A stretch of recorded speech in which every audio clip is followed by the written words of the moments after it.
ನಿಮಿಷಕ್ಕೂ ನಾನು ತೇಜೋವಧೆ ಮಾಡ್ತಾ ಇದ್ದೀಯ ನೀನು. ಹುಷಾರ್. ಶ್ರೀಶಾಮಣ್ಣವ್ರೆ. ಏನ್ ಸ್ವಾಮಿ? ಇಲ್ಲಿ ಬನ್ನಿ. ನಮ್ಮ ಮದುವೆಗೆ ಮುಂಚೆ ಅಡಿಗೆ ಸಾಮಾನುಗಳು ಎಷ್ಟು ಖರ್ಚು ಮಾಡ್ತಾ ಇದ್ರಿ ನೀವು? 5,000. ಈಗ 5,500. 500 ಹೆಚ್ಚಿಗೆ ಯಾರು ಕೊಡ್ತಾ ಇರೋದು? ನೀವು. ಯಾಕೆ? ನೀವು ನಿಮ್ ತಾಯಿ ಊಟ ಮಾಡೋದು ಗೊತ್ತಾಯ್ತೆ ಆಶಾದೇವಿವ್ರೆ, ನಾನು ತಿಂತಾ ಇರೋ ಒಂದೊಂದಗಳು ನನ್ನ ಶ್ರಮದ ಸಂಪಾದನೆ. ನನಗ್ ಗೊತ್ತಿತ್ತು ಯಾವತ್ತಾದ್ರೂ ಒಂದು ದಿನ ಈ ನಿನ್ನ ಕುಲಿಗೆಟ್ಟ ನಾಲ್ಗೆಲಿಂತ ಮಾತು ಬರುತ್ತೆ ಅಂತ. ಅದಕ್ಕೆ ನಾನು ಮದುವೆ ಆದ್ಮೇಲೂ ಉದ್ಯೋಗ ಮಾಡ್ತಾ ಇದ್ದೆ.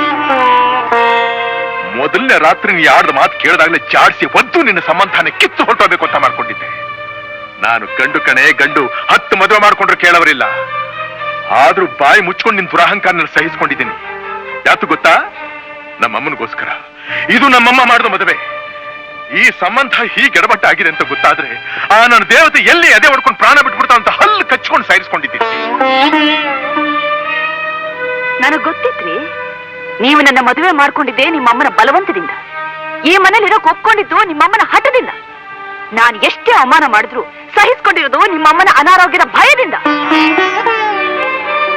ನಾನ್ ನಿಮ್ಮ ಮೇಲೆ ಸೇಡ್ ತೀರಿಸ್ಕೊಳ್ಳೋದಕ್ಕೆ ಆಧಾರವಾಗಿ ನಿಂತಿರೋದೇ ನಿಮ್ಮ ತಾಯಿ. ಏನೇ ಮಾಡಿದ್ರು ನನ್ನ ದೃಷ್ಟಿಯಿಂದ ದೂರ ಹೋಗೋ ಹಾಗಿಲ್ಲ. ಕಣ್ಣೆದ್ರಿಗೆ ಬಿದ್ದಿರಬೇಕು, ಮಾಡಿದ ಅವಮಾನ ಮಾಡಿಸ್ಕೋಬೇಕು. ಜಾಡ್ಸಿ ಒದ್ದೆ ಅಂದ್ರೆ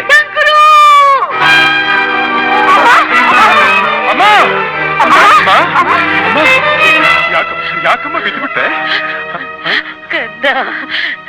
ನಾನ್ ನಿನ್ಗೆ ಅನ್ಯಾಯ ಮಾಡ್ಬಿಟ್ನಲ್ಲೋ, ಅನ್ಯಾಯ ಮಾಡ್ಬಿಟ್ನಲ್ಲೋ. ನೀನ್ ಬೇಡ ಬೇಡ ಅಂತ ಬೇಡ್ಕೊಂಡ್ರು ಕೇಳ್ದೆ, ನಿನ್ ತಲೆ ಮೇಲೆ ಕಲ್ಲೇ ತಾಕ್ಬಿಟ್ನಲ್ಲೋ ಕಂದ. ಅವಳ ವಿಷಯನಾ? ಆಶಾ ತುಂಬಾ ಒಳ್ಳೆವಳಮ್ಮ. ಸ್ವಲ್ಪ ಮುಂಗೋಪ ಅಷ್ಟೇ, ಹುಚ್ಚುಚ್ಚಾಗಿ ಆಡ್ತಾ ಇರ್ತಾಳೆ. ನೀನ್ ಅದನ್ನೆಲ್ಲ ನೋಡಿದ್ನಲ್ಲೋ, ಕಣ್ಣಾರ ನೋಡಿದ್ನಲ್ಲೋ. ಸಂಸಾರ ಅಂದ್ಮೇಲೆ 108 ಇದ್ದೇ ಇರುತ್ತೆ. ಅದನ್ನೆಲ್ಲ ಮನಸ್ಸು ಹಚ್ಕೊಂಡ್ಬಿಟ್ರೆ ಹಾಗೆ. ನೀನ್ ಸಮಾಧಾನ ಮಾಡ್ಕೊನ ಹೇಳ್ತೀನಿ.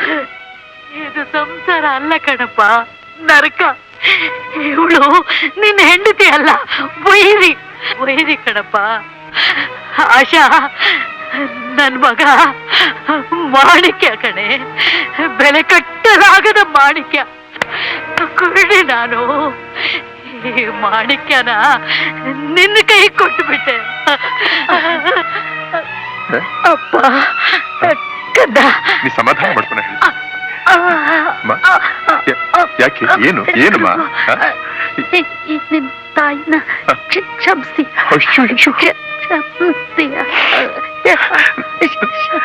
ನೀನ್ ಹಾಗೆಲ್ಲ ಮಾತಾಡ ನನಗೆ ಬಹಳ ಕಷ್ಟ ಆಗುತ್ತೆ. ಬೇಡಮ್ಮ. ಅಮ್ಮ ಅಮ್ಮ ಅಮ್ಮ ಅಮ್ಮ